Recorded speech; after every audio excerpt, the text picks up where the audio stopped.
Hey, I'm John Cannell, and today on Preppy Kitchen, we're making an easy, delicious Mexican hot chocolate. So let's get started. First off, I'm gonna chop 4 ounces of bittersweet chocolate. If you wanted to, you could use chocolate chips for this, but it's a nice moment to use a silky, delicious chocolate. My mom's from Mexico, and we grew up having this hot chocolate like on the regular. It was not a daily event, but at least a couple times a week, we would have this, and it's one of my favorite childhood memories. And by the way, this is the time to splurge on some nice chocolate. Look for 70 or 80% chocolate if you can't find bittersweet. My chocolate's chopped. I'm gonna set this aside, grab a pot, and we're gonna get to work. 3 cups or 720 mils of a nice whole milk. If you wanna cut down on the dairy, you can totally use almond or oat milk for this, like any of your favorite non-dairy alternatives should work fine. Now we want 3 tablespoons of cocoa powder. I'm using Dutch process. You could use natural if you want. Now we want 3 tablespoons of sugar. If you wanted to, you could add a 4th tablespoon in. In general, Mexican hot chocolate, just in case you don't know, in my humble experience, is more flavorful because there's cinnamon. Often there's a little bit of cayenne in the back just to give you some warmth.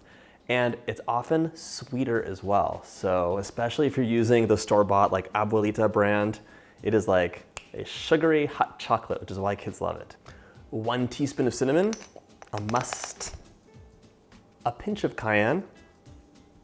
It could be as big a pinch as you want, but no more. And 1 teaspoon of vanilla. This is gonna be so good. All right. Wait a second, grab a whisk, but you want a narrow whisk, and actually, you don't want this whisk at all? No, for this, you want a traditional Mexican whisk, a molenillo. But 1, my pronunciation might be off on that, but 2, I don't have mine. Mine is in Los Angeles at my mom's house, and to be honest, I called her right before this video. Hello? Hi, I'm making Mexican hot chocolate on the channel today, and I have a question. Yeah? Remember the special whisk we had, the molenillo? Yeah? Whatever happened to it? I have no idea. They break easily. I know, I think it had, didn't ours have like little wooden rings connected to it? Oh, they all do. Yes, they kind of That's jiggle. Yeah. Yeah. I think do you Eric need broke one? it. I do need one, but it's not gonna be in time for this video. I'll just use it as a whisk. Yeah, okay. All right, well, I love you. Love you too. Bye. Bye-bye. A molenillo is a traditional Mexican whisk. They're really beautiful. They're made of wood, and it's almost like a mace. And you do this. And it is the most fun thing in the world for a kid to use this, and it just whips it up, and what happens is you're gonna whip it up over heat, and it froths everything up, so your hot chocolate has like a nice frothy top. It's really amazing. So buy one, I tell you. This is nice and smooth. I'm gonna place this over medium heat and get it really nice and steamy. The nice thing is you can just place this over medium heat and stir occasionally. It doesn't have to be constantly. Most of you probably know this already, but chocolate comes from the New World. It was imported to Europe and they became obsessed with it.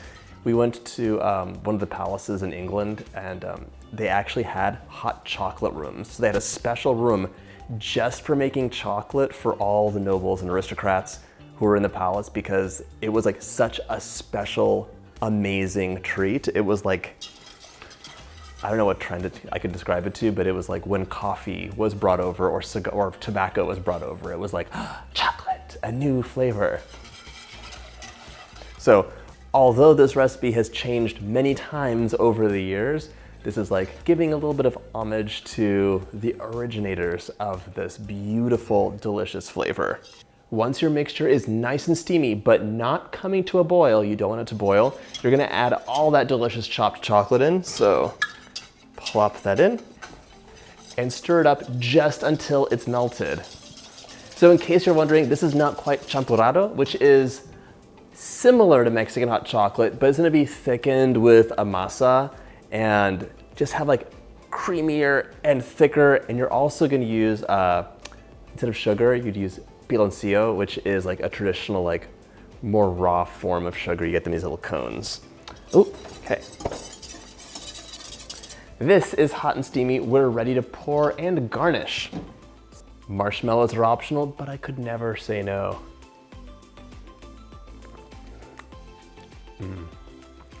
That is so thick and creamy, and the complexity given with just that little bit of cayenne and the cinnamon, it's really lovely, and it brings back all the childhood memories.